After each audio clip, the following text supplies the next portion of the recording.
നല്ലത്. അങ്ങനെ നമ്മളങ്ങനെ ചെയ്താൽ എളുപ്പമായിരിക്കും.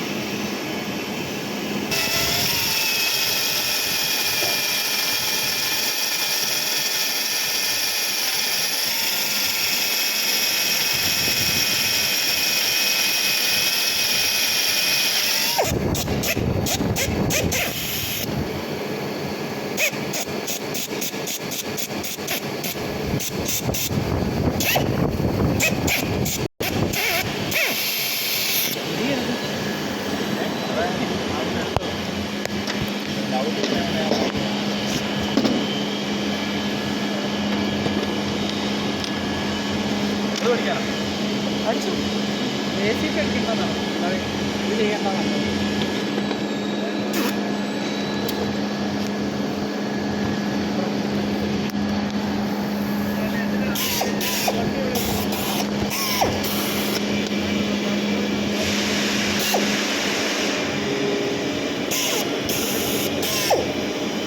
അത് പിന്നെ അടിക്കണ്ട, ഇതന്നെ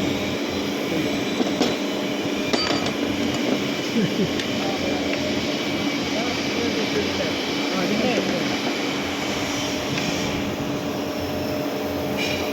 ഇത് വേണ്ട. ആ തിരിച്ചിട്ട് ഇവിടുന്ന് ഈ ഒരു ബ്രാക്കറ്റ് ഇങ്ങനെ കൊടുത്ത് അപ്പോൾ ഇവിടുത്തെ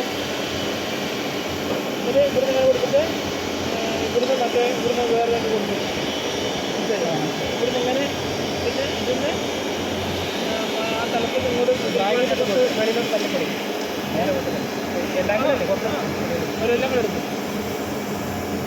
പിടിക്കുക വെക്കേ ഇങ്ങോട്ടുള്ളത് വേണം. ഓക്കെ ഇങ്ങനെ വെക്കണം. എന്നിട്ട് ഇത് കുറച്ചുകൂടെ വലുത് വേണം. ഇവിടെ എത്തിയാൽ സെയിം അല്ല അവിടെ നിന്ന് തിരിച്ചിട്ട് ഇത് തിരിച്ചിട്ട് ഇവിടെ ഇടുന്നിട്ട് അതിന് കെട്ട് കൊടുത്തിട്ട് ഇവിടെ അടിയമായി ഇടുക. അപ്പോൾ ഇത് രണ്ട് ഈക്വലി വരണമായിരിക്കും. ആ കോർണർ വെച്ചിട്ട് അതിനനുസരിച്ചിട്ട് വലുത് അതൊരു കോർണർ ഉണ്ട്. ഇത് വേണം ഞാൻ അയച്ചറിയാൻ സെയിം വേണ്ടത്. ഇത് കോർണർ എല്ലാം കൂടെ ഇങ്ങനെ ഇതെല്ലാം കൂടെ നമുക്ക് ഇത് വന്ന് പുറത്ത് വരുന്നു. അപ്പോൾ ഇതിനനുസരിച്ച് ഇവിടെ വരുമ്പോൾ ഈ ലെവൽ വരുമ്പോൾ ഈ ലെവൽ വെച്ചിട്ട് വേണം ബാക്കിയാണ്. അപ്പോൾ നീ ഹോൾ നെട്ട് പോയിട്ട് അങ്ങനെ അറേഞ്ച് ചെയ്യാൻ വേണ്ടിയിട്ട് ഇവിടുത്തെ എല്ലാം കൂടെ സ്ലോട്ട് ചെയ്യണം. ഇതിങ്ങനെ വെക്കില്ലേ, ഇതിങ്ങനെ സ്ലോട്ട് ചെയ്യും നീളത്തിൽ. അപ്പോൾ നമുക്ക് അങ്ങോട്ടും കൂടെ അഡ്ജസ്റ്റ് ചെയ്യാൻ പറ്റും. ഇതിലല്ലല്ലോ വരുന്നത്. ഇതിൽ വന്നിട്ട് മറ്റേത് വരും, വേറെ പീസ് വരും. ആ പീസ് വലിപ്പമുള്ള ആംഗിൾ വരും. അപ്പോൾ അതിനവിടെ ഉണ്ടല്ലോ രണ്ടെണ്ണിൻ്റെ ആംഗിൾ അങ്ങനെ കൊടുത്തു കഴിഞ്ഞിട്ട് ഇതിൽ അതേമാതിരി കൊടുത്തു കഴിഞ്ഞാൽ നമുക്ക് അങ്ങോട്ടും കൂടെ അഡ്ജസ്റ്റ് ചെയ്ത് നേരത്തെ ടൈറ്റ് ചെയ്താൽ മതി. അപ്പോൾ ഇത് നോക്കാൻ പറ്റും. അപ്പോൾ അതിനനുസരിച്ചിട്ട് അപ്പോൾ ഇത് വേണ്ട, നെഗറ്റീവ് വേണ്ട. അതേമാതിരി ഇവിടെയും കൊടുക്കുക, ഇവിടെയും കൊടുക്കുക, 4 കൊടുക്കുക. അതിനനുസരിച്ച് ഇതിനെ സെറ്റപ്പ് ചെയ്യുക. അപ്പോൾ ഈ ഇത് കിട്ടുന്നതിന് വേണ്ടി നമുക്ക് ആ വലുതിൽ വന്ന് ഷോട്ട് കൊടുക്കുക. എന്നിട്ട് അതിനനുസരിച്ച് അങ്ങോട്ട് നിൽക്കാം. ഈ എല്ലാം ഇങ്ങനെ വേണ്ടത് എന്നിട്ട് കൊടുത്ത് അങ്ങനെ